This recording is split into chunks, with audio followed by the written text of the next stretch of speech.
Hey guys, and welcome to Fika with Rice, a podcast about life hacks, inspirational life stories, routines, and keys to success. I'm your host, Fredrik, and each week I meet some of the most incredible people in the world, from self-made millionaires, best-selling authors, experts, and world-class athletes. My goal is to extract their wisdom, mindset, tools so you can use them in your daily life, but above all, to inspire you. Let's get this Fika started. Welcome to episode 8 by Fika with Rice. This week we meet Claude Silver, the right-hand person of Gary Vaynerchuk at VaynerMedia, which is a super successful media agency with over 800 employees around the world and the world's first chief heart officer. In this episode, we learn tactical advices on how to have tough conversations, how you can build a company culture that is vibrant and filled with kindness and still succeed. An incredible conversation filled with nuggets of wisdom, relationship advices that anyone can learn from. This is Claude's story. Let's go. Hello, Claude. Welcome to Fika with Rice. I'm really grateful to have you here on the show. You're an incredibly interesting person with an impressive life resume, I would say. And for our listeners that might not be aware, you're the right-hand person of Gary Vaynerchuk at VaynerMedia, which is a super successful media agency with over 800 employees around the world. And you're the world's first chief heart officer. So I thought to start by asking you, your job title says chief heart officer. But if I just met you and asked you, what do you do? What do you answer? Because I know that we had this question before this introduction. Okay, what are you actually doing? But what would you answer if I was somebody who you just met? I would say I take care of every single human being at the agency and help them remove roadblocks so that they can be the very best human being that they can possibly be. That's a great answer. That's a great answer, Claude. I like that. So, okay. How does one that leaves college, teaches surfing year-round, go to creating heroes in 800 plus employees and work side by side with one of the most influential entrepreneurs in the US? Well, my path is definitely not linear. And that is the secret sauce, I think. Knowing that everything I've done in my life has got me to this place right now to work alongside Gary and to have the incredible honor and privilege of developing wonderful hearts and wonderful minds of today and the future. But it's all because I did take the road less traveled. I never knew that that's what I was doing necessarily. I just knew that the way formal education was structured didn't work that well for me. And so I needed to find ways to educate myself and to learn through life and living and through studying things that were very curious to me, rather than going to school for 4 years because that's what you were supposed to do. So I did end up graduating from college when I was 28. And then I dabbled in the internet.com is what it was called back then, and did a lot of different jobs with startups, and then started a surfing and outdoor adventure company. But every single thing I did back then and every single thing I do now is the same, which is growing teams, developing human beings, mentoring and coaching people. It's all the same to me. So I was lucky enough to meet Gary, who is such a phenomenal human being and a great mentor and teacher and social media evangelist, among many other things. And our energies just really click together. They work together. And so I'm very honored to get the opportunity to work side by side and really help him run the company. Yeah, I understand. In the US, it's not very common to take a break from college and do something unconventional like you did, Claude. and graduate at age 28. I mean, I'm from Sweden myself. I don't look very Swedish. My parents are from Cambodia.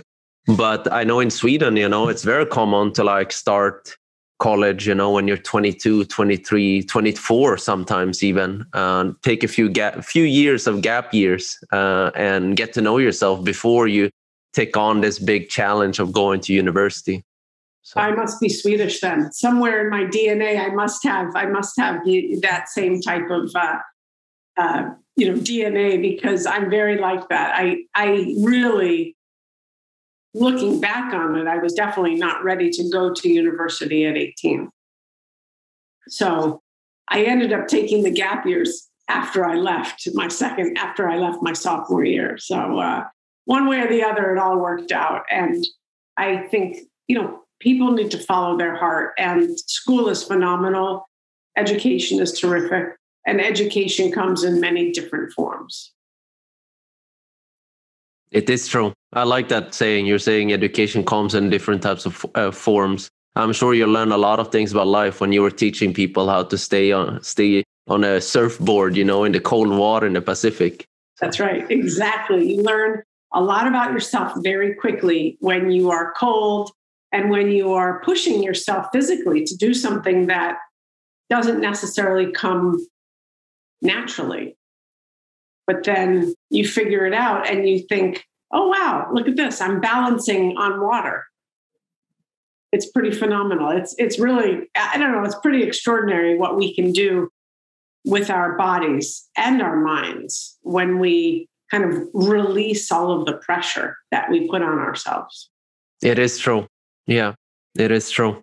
I train Brazilian Jiu-Jitsu on my free time, and my professor, he's from Brazil, came from the favelas, very humble beginnings, learned to speak English, and never went to school. And I remember a conversation we had a few months ago. It was 9 a.m. after morning training, and he said, "Fredrik, you can learn from anyone. I'm learning lessons from the cleaning lady here in the gym every day. I'm learning from this boxing ring, which I never entered, but I'm learning everything I need for life just here," he says. Yeah. So resonate a lot with what you're saying, Claude. I love that. And it's an incredibly humble way to go about life when you remember that every single person is a teacher and every single person is a student. And right then and there, I think it just opens your heart. I really do. I think it opens your heart and your mind to the fact that everyone has the possibility of teaching us every single day. It's true. It is true. It's really important to take down your ego and realize that, that we can learn from anyone. Yeah. It's bizarre if we don't have that realization, because then we go about life closing ourselves off to any kind of growth that someone could possibly give us or put in our path, because we think we know all the answers when I don't even know what an answer is if you think about it. They're just different possibilities and ways of going about solving different challenges. Yes. I can go very philosophical on you right now, but I love that though. I'll keep it cool.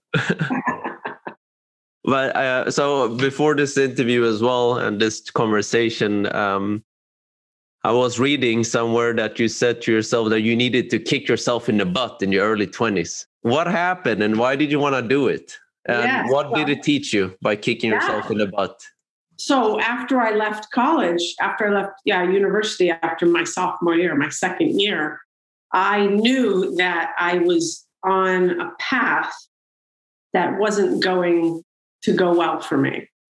I was not living my best life, put it that way. I was definitely engaged in some self-destructive behaviors, and I don't think I really liked myself that much, to tell you the truth.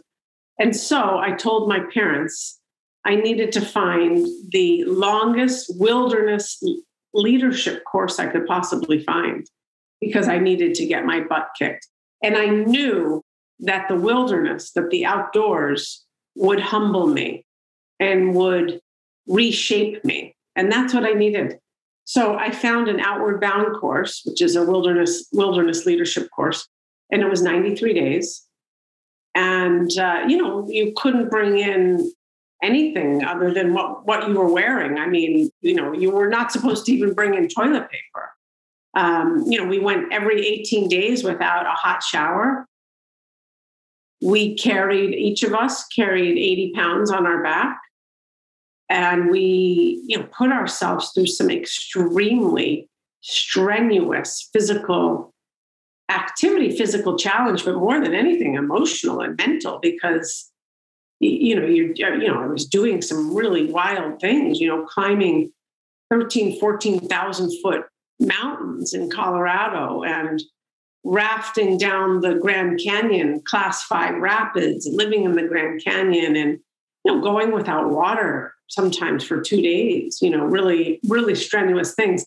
However, it stripped away a lot of the baggage I had, everything I was carrying that told me that I was not good enough. It reminded me that I was actually enough, that I was exactly who I was supposed to be. And I learned a lot of leadership skills on those 93 days and, learned how to trust myself and trust a team and build a team and lead a team through some really strenuous activities. And I came out of that really understanding that I wanted to be of service. That was the kind of leader I knew I was and that I wanted to be. And that is something that has stayed with me, to this very day. Wow. Thank you for sharing that, Claude. I must ask you, what were the conversations inside your head when you were carrying your backpack of 80 pounds, which is, I think, 40 kilos, more or less, right? Yeah. It's huge. What did you tell yourself to keep going, especially when you didn't have water? Because to go without food is fine, but without water. Yeah. Well, at first I didn't say very nice things to myself at all. I really didn't. Those first 2 weeks were really, really horrendous weeks. I was thinking to myself, why did I do this? Why? I don't want to be here. I want to just break my leg. I want to go home because it was too challenging for me mentally. And then I started to sink in and understand, like, okay, we're in it together. We're all going to do this together. We're going to get through these challenges together. And then I started to rely on my team and rely on the people I was around. I was with 9 young men. I was the only young woman.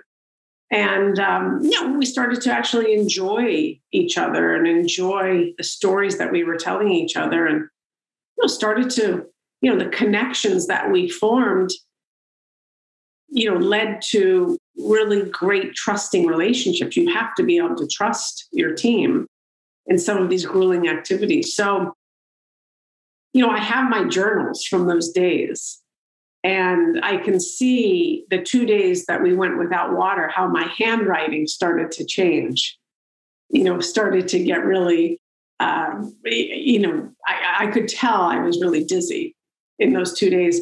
We would have to find little water holes in nature and then fill up our water bottle and put these iodine drops in so that we could drink it without, getting bad bacteria. And it just took us a while to find enough water holes for us to fill up our water bottles. Oh, I'm sure you built a lot of mental toughness during those 93 days. Was it 93 or 96, Claude? 93. 93. Yeah. 93. Wow. Yeah. This is before cell phones. This is before, we just, every 18 days we got our mail, snail mail handed to us, and if we wanted to make a phone call back to our parents, we would have to use a payphone every 18 days. Wild. Yeah. Yes. But the best. I recommend it to everyone. I really do. Yes, I'm sure. I would love to do a wilderness experience like that, Yeah. Myself. I would like to go somewhere. You know what? I would like to live with a nomad family in Namibia, for example. Oh, wow. you know, Yeah. just like test myself for 2 weeks, to see how that would be, where, you can't speak the same language. All you're reliant on is like your heart, your body language, and hopefully that they understand your soul. And right. Yeah, that's right. And your smile. Exactly. Yeah, you've got a great smile. So yeah. Thank you, Claude. Okay, so let's talk a little bit about VaynerMedia. You must be speaking to a lot of people at VaynerMedia, because 800 plus team members. A lot of people struggle with having hard conversations, even myself sometimes. And one of my mentors taught me that the more hard conversations I have, the more I will grow. So how do you have hard conversations with someone at work? That's the $1 million question. I think it's something that we all ask ourselves, and we all struggle with, because none of us want to really hurt. We feel like we're going to hurt someone if we tell them the truth. And so we chicken out, we shy away from those conversations. And the fact is, if you go into any of those conversations with kindness and honesty, you can't lose. But you have to start with the kindness, remembering that you're about to give someone some subjective information on how you feel like they're doing, and they may disagree. But if you can go into that conversation and humble yourself enough to know, again, we're all students and we're all teachers. And so you can start that conversation even by saying, this is really going to be a challenging conversation, or I'd really like to give you some of my observations. I hope you wouldn't mind.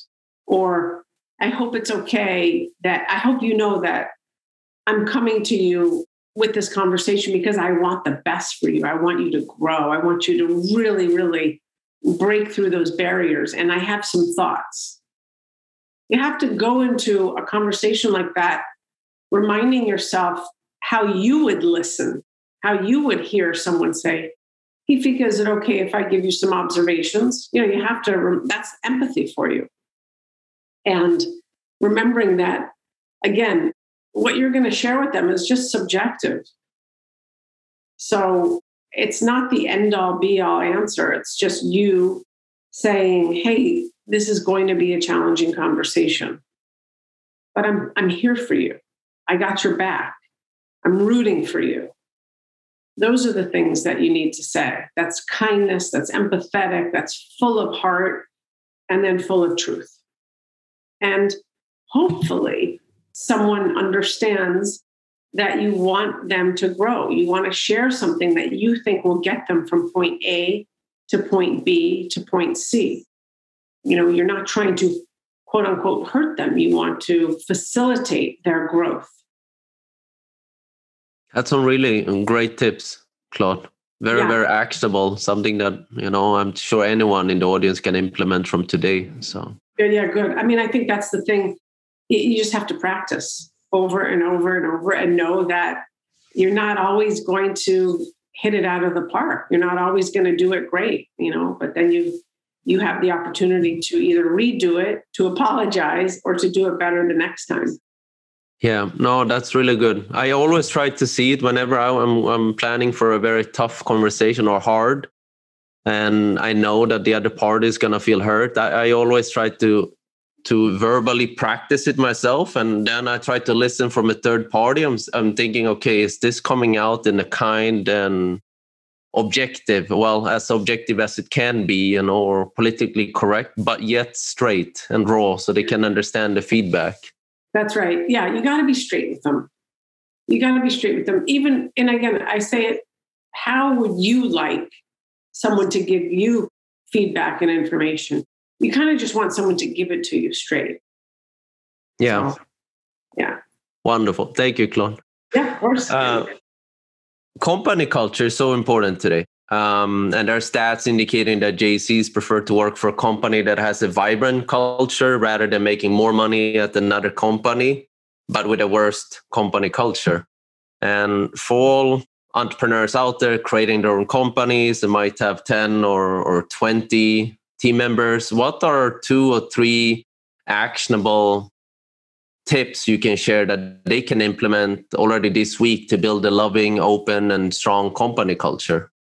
Yes, it's a phenomenal question because it's so important right now, especially as we're virtual and soon to be very hybrid workforce, And so I believe that one of the best things you can do as a leader to build incredible company culture, one that's built on psychological safety and belonging and inspiration and creativity, is to put yourself out there, is to be a vulnerable leader, is to let people know who you are, to share some of who you are with people, to over communicate, to make sure that people feel valued and that they matter and that you recognize them and thank them.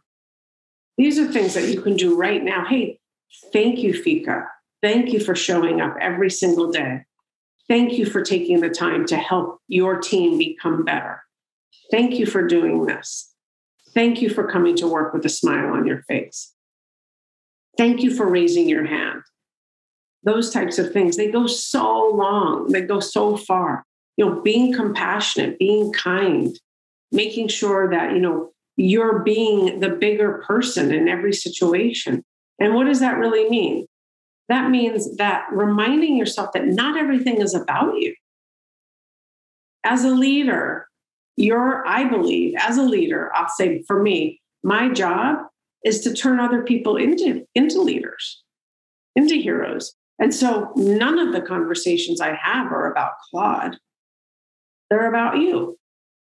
What can I do to make you feel authentically recognized and valued, and that I want you to be here forever? I want you to be at this job forever. And if it's not forever, I want the 10 years, the 5 years, the 2 years that we spend together to be the best career decision of your life. Those are the things. And it's literally, I feel like it's the same way you treat your children. It's the same way you treat your family. It's the same way you treat your friends, with kindness, with goodness, with an open mind, communicating with some vulnerability. These are not things that are that challenging because we do them every day in our other cultures. It's just a matter of bringing that into work, making sure that, you're sharing optimism with people and you're giving people opportunity to grow and progress because people want to progress in their life. It is an enormous motivator to know that, oh, I'm going to get a promotion. Oh, they're going to put me up for this job. Oh, I'm going to be put on that project. They believe me. They value me. These are things that are really, it doesn't take rocket science. It just takes heart. Claude, you mentioned kindness like multiple times in this conversation. I mean, it's not rocket science also, kindness. Why do you think, why is it so important to you? Is this something that it's very important at VaynerMedia, or can you talk a little bit more about that? Yeah, kindness is extremely important to us at VaynerMedia. It is, kindness and compassion they fuel us. Without kindness and compassion, I don't know how you build a culture that is sustainable and scalable, because I don't know who wants to work for you. I just don't think the population today of the workforce, the millennials, and certainly not the Gen Zs, want to work for, militant leaders. They just don't. And listen, life opens up when you are a caring human being. Life opens up when you have positivity in your world and you have emotional optimism. And emotional optimism is not toxic positivity. And emotional optimism means understanding that we all have a variety of different emotions. Things happen to us in our life. Things happen to us in our day. Our feelings get hurt. We get triggered. We get sad. We get angry. We get upset. We get disappointed. We feel happy. We feel joyful. We feel promise. And acknowledging all of those emotions and then moving forward into what is possible, not holding on to the emotions. Emotions are data. Emotions are data. They inform us. of whatever it is we need to be informed of, but then move ahead, move forward. Anyway, that's all about kindness and the wisdom of the heart. That's really good that you brought up emotional optimism, because I was going to ask you about that, but thank you for bringing it up. Yeah. But how do you lead with your heart and with emotional optimism? Well, it's showing up as a vulnerable, authentic human being, meaning what you see is what you get. So prior to this conversation, you said, I listened to a bunch of your interviews, Claude, and I really got excited to talk to you. I mean, why? Why did you get excited to talk to me after listening to those conversations? Because you probably realize, like, I'm just a real person, and I'm just, I'm pretty normal. Yes, very. I found you I found you very compassionate, very interesting. Well, I would say no one is normal, but very interesting. A very interesting person and somebody with a big heart. And I felt honestly very, very curious to speak to you. So. And you probably found me to be pretty approachable. Yes, certainly, right? Certainly. Approachability is how you lead. For me, that's how I lead. Being available, being approachable, being an emotional human being, and letting the people know around me, like, I too don't have all the answers. I too want this world to be a better place. I too want us to build the best culture possible. I'm just like you. Yes. That's what emotional optimism is for me. That is how I lead with my heart every single day, by letting you know that I'm just like you. I happen to have been on this earth a little bit longer than you, Fika, or than the majority of the people at VaynerMedia, just because I was born in 1969. But it doesn't mean I'm any different. I'm just like you. And that equalizes the playing field. Very deep words, Claude. Yeah.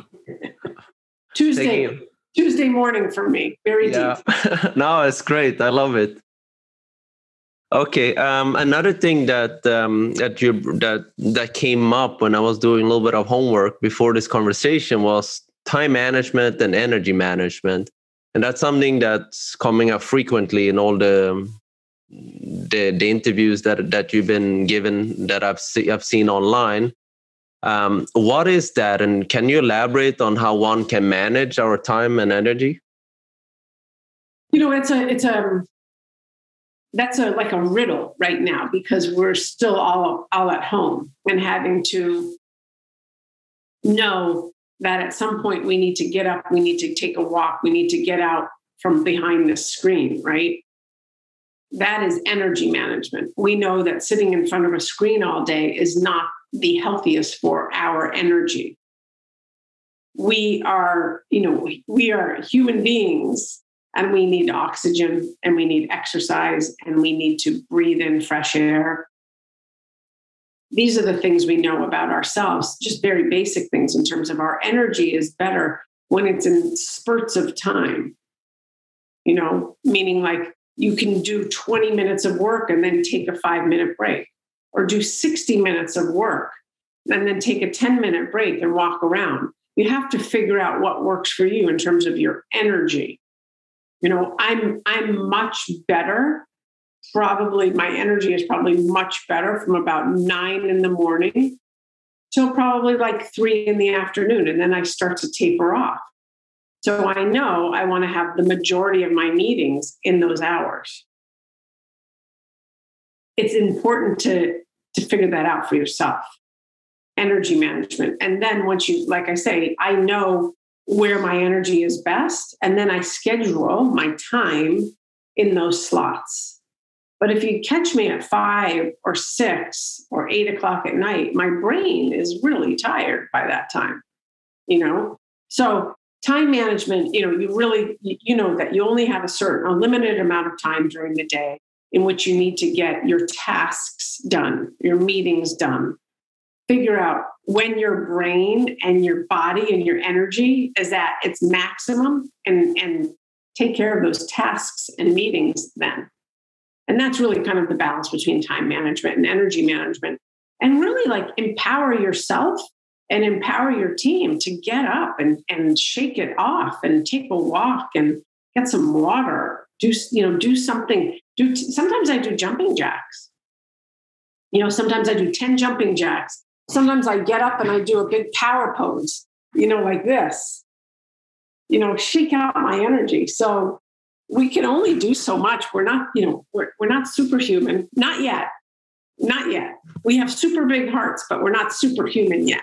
It's scary when you say superhumans, because I've read some scary things in Homo Deus. I don't know if you've seen it. This is the second book after Sapiens. Oh my gosh, someone just told me about this book yesterday. Yeah, it's scary. I just got so scared about what we are doing to the human being and what we're going to become, But anyway, I love the tips. I love the power pose. You know what, Claude, I don't know if you're familiar with the blue zones in the world. Mm-mm. So you have Sardinia, you have Okinawa. There are 8 places in the world where people live above 100 years old. Okay. So Okinawa, if of all these 8 places, I've been to 2 of them already. I'm really intrigued in that. I've read books and everything about what they're eating, what are their habits. But in Okinawa, it's an island of Japan, apparently the older people, they're Japanese people, they're doing a lot of these power poses every morning. It's apparently Really? good. Yeah. A lot of these gymnastic movements that are basic, but it just keeps the blood and the energy going, Yeah. Well, it's like Tai Chi. Exactly. Energy. You bring the energy in and you push the energy out. You bring the energy, you do capoeira? Brazilian Jiu-Jitsu. Yeah. Jiu-Jitsu. So, you have to have the energy of the breath. Exactly. Yeah. Anyway, I want to go to all those places. So please share them with me. Yes, I will do. I'll send an email afterwards. I found it very interesting. Yeah. One very quick before I move on, but I went to Sardinia last summer, and because I read all these books, and I was like, okay, I need to go and drink the wine that they're drinking, eat what they're eating, and we went to one of these villages. And me and my wife were like, well, we speak Spanish, but we don't speak, and French, but we don't speak Italian. Let's find some old people and let's talk to them. And we ended up just like, we went to this cafe and there were 4 older people. They were 95 to 98 something. We communicated just with, Italian, Spanish, mixed with hands, and they ended up inviting us for 2-3 glasses of wine. They were telling us their life stories. And one of the things that they had in common was they were walking a lot. They were walking 15 to 20 kilometers per day. That's a lot. That is a lot. That's a lot. At that age. Yes. Well, that was until they were 65. After that, they went down. Yeah. Okay. But still, that's a lot of kilometers. That's amazing. Yeah. Oh, that's so cool. Yeah. Okay. It's pretty cool. I'll share more, Claude. Okay. Amazing. So I read on your website, which is really pretty and inspiring, by the way, that you're building a honey empire. It sounds intriguing. What does that mean? That is what, so Gary is amazing. And that is literally what he has called our culture for the longest time. And a honey empire, if you think about it, the honey is the people, is the goodness, is the emotional intelligence. The honey is the energy that we put into developing our human beings there. The honey is communication skills. The honey is our heart. The empire is the business. The empire is the business success, our P&L, our go-to-market strategies, what we're doing, how we productize our creative output. You need both, the honey and the empire. It is honey first. It's not empire first. We take care of our people. We pour everything we can into these extraordinary human beings. We put so much care and emphasis and growth and development. And the output is the business success, the client success, the consumer success. And that's what it is. It's honey. We also say honey over vinegar. Of course. Okay. That's very nice. I love that metaphor. So, Me too. Yeah. Many ultra successful people such as Damon John, Kevin O'Leary, Steven Spielberg, but also yourself have dyslexia. Some claim it to be a weakness. How have you turned it into one of your strengths? Richard Branson, Virgin, and Albert Einstein as well. It is a strength because it gave me the power of intuition. I had to rely on other things, other skills to get through school and I think get through my work life in many ways. And I developed my intuitive ability, I believe, very, very young to help me figure out the world.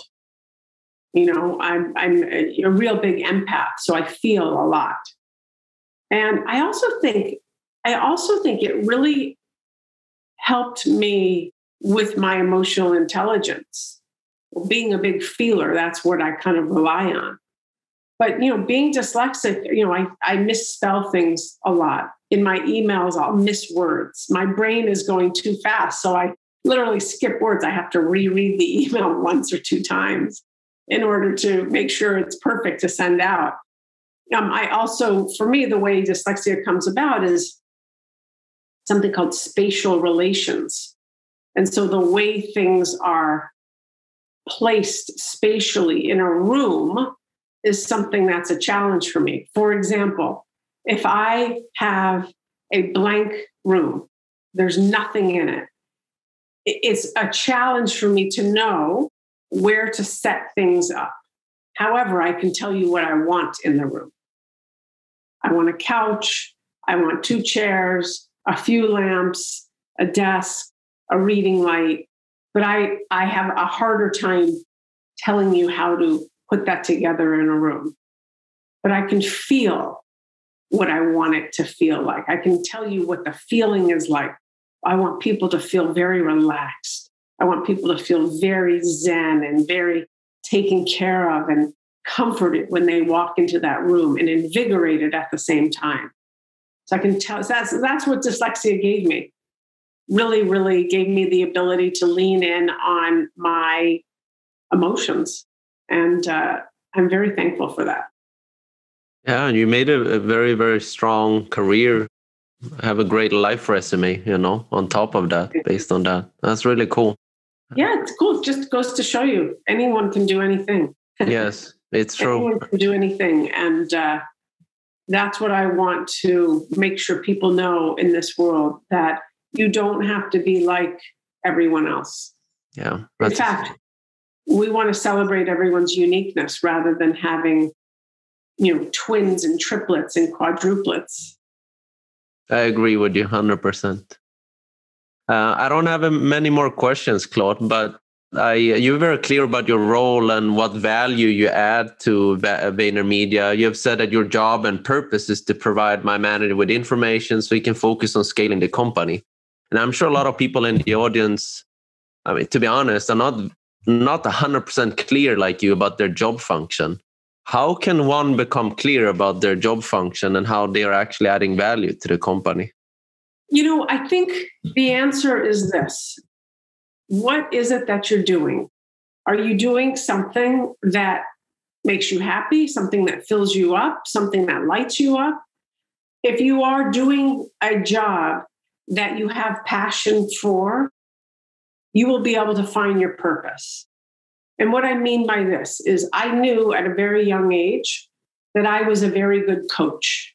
Why? Because I like people. I like to develop people. I like to clap it up for people. I knew that I was always going to be a very good coach and mentor, and I was always going to have someone's back. I just knew it. I knew it. And little by little, all of the jobs I did in my life have brought me to this role today, where that's all I do. Even those jobs where I waited tables. When I waited tables, I was still taking care of people, right? I was taking care of the customers. When I bartended, I was still taking care of people. When I taught surfing, I was coaching people. When I was an account director, I was, educating and working with clients to make sure that we were fulfilling on the promise. So the point is, figure out what it is you love doing. Figure it out. Figure out what lights you up. It's not about money. Figure out what makes your heart happy. When you go to work and it's not a chore, you go to work and you smile and you kind of have a skip in your step, you're on the right path. And lean into that. Whatever that feeling is, lean into that, because that is where you are going to shine.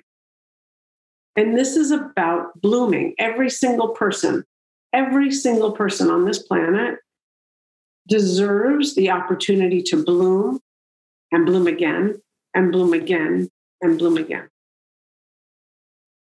That's a very, very powerful tip, Claude. It reminds me when I was 16 until I was 21, 22 something, I was working in my family's restaurant as a waiter. And it's one of the hardest jobs I've had, but one of the most fulfilling. I learned so much. I talked to so many people, and I realized, I want to work. I want to have a career where I meet a lot of people and just make them happy, So there you go. There you go. And look at you now. Thank you. Claude, I have a last question. Can you name 1 to 3 books that have massively impacted your life? Yeah, I can. And funny enough, we're talking about waiting tables. And here is a book called Setting the Table by Danny Myers, who is a restaurateur. The book is all about hospitality and bringing hospitality into the business world. This is a great, great book about leadership, I think. The Power of Now by Eckhart Tolle is just an incredible book about being present. Really, really being present and reminding yourself that the moment is happening right now. Now and now and now. You don't have to focus on the past or the future, just focus on now. And then Dare to Lead by Brené Brown, I think is a really great book about leadership, having challenging conversations, being vulnerable. It's all about courageous leadership. These are 3 books that are just super powerful. I'm an avid reader, Claude. I've read The Power of Now twice. I really like it. I liked it better the second time I read it. And I felt like I was a different person when I read it the second time. I guess it's a proof that I'm growing, But That's the other 2, I'm definitely going to check them out. Thank you, Claude. Yeah, of course. Where can people find you online, and where can they go to say hello to you on social media? And is there anything you would like them to check out in particular? Yeah, cool. Thank you. Please find me on LinkedIn or Instagram. Check out, I have a podcast called Emotional Optimism, Living in the Silver Lining, and check that out. But, drop me a line. I get back to everyone that writes me. It might take me a little bit of time, but I love hearing from people. I want to know what people are up to, and certainly, how I can provide them value and what makes sense to them. Thank you very much, Claude. It's been a pleasure to have you on the show. I really appreciate your valuable time and our conversation. So keep inspiring other people out there. Thank you so much. Nice to meet you. Thanks, everyone. Thank you. Thank you for listening to Fika with Rice. I hope you enjoyed the show. Who do you want to have on our show? Let us know by sending me an email at fredrik@absoluteinternship.com. And before you go, if you like this conversation, don't forget to subscribe to our show on Apple Podcasts, Google Podcasts, YouTube, or Spotify to get to listen to more inspirational stories and life hacks. We really appreciate it. See you next time, and much gratitude for listening.